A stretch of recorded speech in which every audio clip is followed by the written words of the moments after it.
Just moved to the other side now. We're in front of the wall. Beautiful kind of the plants growing, and I just want to do the conclusion here of not Genesis. I don't know how many times when I was too busy with John, I was always with Genesis. Now I'm busy with Exodus, and I'm still always busy with the using Genesis. So Exodus chapter 11, just a conclusion to Exodus chapter 11. Again, it's a beautiful area. The mountains are very beautiful, and I hope we can go up into more higher up into the mountains, kind of. Right. So, what stands out in this chapter? Again, the previous chapter 10 ended with the Pharaoh telling Moses not to appear in front of him again, and if he does, he'll die. And Moses said, "Yeah, you won't see my face again." Then this chapter starts off with God speaking to Moses, and then ultimately. The speaking, I explained that I believe that the speaking was happening while he was there with, and God informing him that he needs to tell the people that they need to ask for. I think things are contrasted there. So to show God, Moses needed to speak to the people. It was taking time to get them together and tell it to them to ask for, to prepare for this leaving, right? So, but that asking for was then ultimately, and the giving of the gold and all of that was done. Why? Not because of the fear for God or anything like that, but because God changed the hearts of the people to give. But then the sending them out, that is going to be done by basically kicking them out, right? So the giving of the gold and all of that, that is because God is changing the heart, and so therefore they will give. But the leaving, getting them all out, the kicking part all out, that is going to be done, I mean, not because of change, but out of fear, out of like, oh, we've destroyed everything now already in this Egypt, and there's nothing left for us anymore, and we don't giving our gold even with a grateful heart kind of idea, right? So there's that contrast.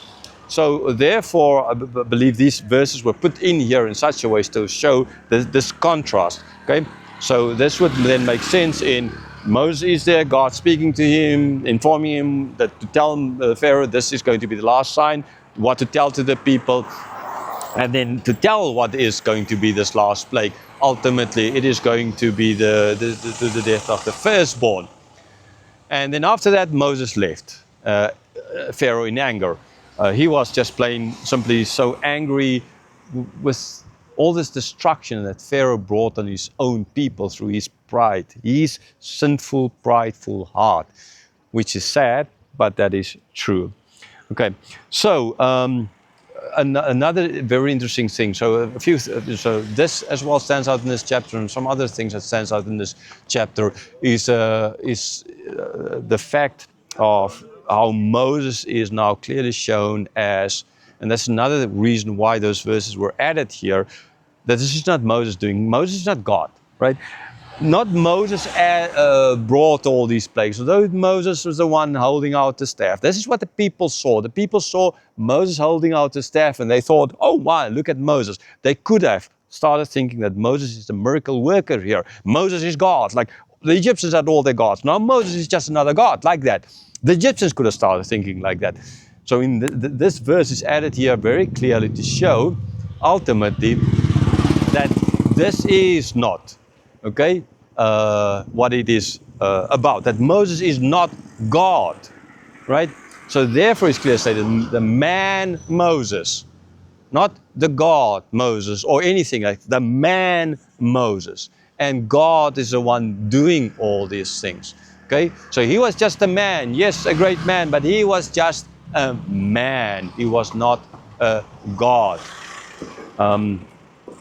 This is a very important, and in the teaching part I spoke about that there's so many of our pastors. In yesterday meeting with one brother who was interested in studying maybe with us, trying to MDiv, and we might need to think about that in our school, like starting MDiv program, trying to get, that's a prayer request as well. By the time you see this video, hopefully we might be, but we plan to start it with next year then, but I mean there's a need for that. And so the people can start thinking, and I was like meeting with this brother, I was staying and speaking to him, and saying, you must not do this for a paper so you can work something, but to see more of God, to love God more. This is why you study theology, not to learn more and to be able to bring a stack of paper. I remember a brother in Russia bringing, I told you this example, said, no, this brother brought this whole ledger with all these diplomas that he got. And I don't even know if that guy was a Christian or not, honestly. Right? Papers. We all can come up with all these papers. And I use the example of Spurgeon, who had no papers, but he was a prince of preachers, right? As a Baptist. And here we are in a real Baptist area, Baptist city, basically.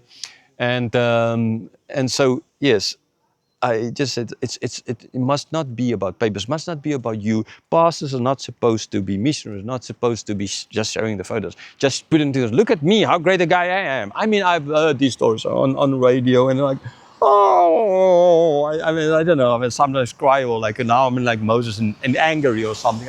I may be in crying. I was like, oh man, don't you understand? Like, they have all these photos, they have all these like, oh man, so many people came to faith. I remember this pastor there in Russia as well. There 3,000 people prayed the Lord's Prayer there in St. Petersburg.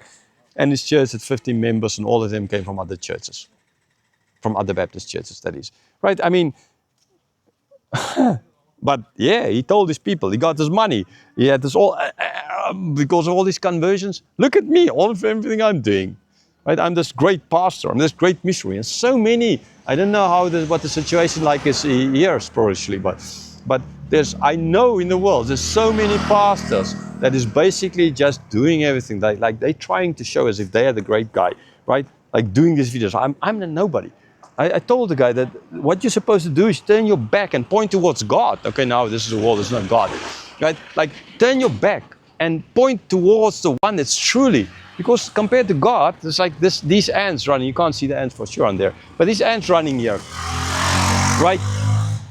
I am even smaller than that compared to God. So why will I point to this, have people watch this ant and think, wow, look at this beautiful ant? When there's this wall, this mountains, this everything, there's clouds out there. I don't know if you can see the clouds. There's a very beautiful white cloud up there. Why the hell would you do that? Why as a pastor would you do something like, look at me, how great a pastor I am. Look at me, how great a missionary I am on the YouTube channel. Look at me, I'm Mr. Beast too, or something like that, right? Nonsense.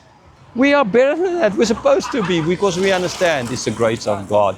Ultimately, it's just the grace of God. I can be standing here because of the grace of God. In the teaching I've done, it's by the grace of God. Nothing more than just the grace of God make it possible for me to stand here and to speak about God, because I don't deserve to speak about God at all, because I'm a sinner. I'm not worthy. I know it. So that's why I want to point people to God. I want to point people to this little flower to see this is the beauty that God created, right? There's another flower over there, a different flower. It looks differently. There are plants, they grow in the walls. There's pink, there's white, there's all kinds of, there's beauty everywhere. God made all of these things. What? I couldn't do any of this. I can't create any of this. But God. So why? That's like proudful hearts. That's why the man Moses. So because people so fast to make gods out of their pastors, out of their missionaries, out of people. No. We are but men. God is the one bringing the plagues. God is the one in control. God, the Father, like no other Father, the perfect Father. We are but men. Pastors, missionaries, people, don't forget that, please.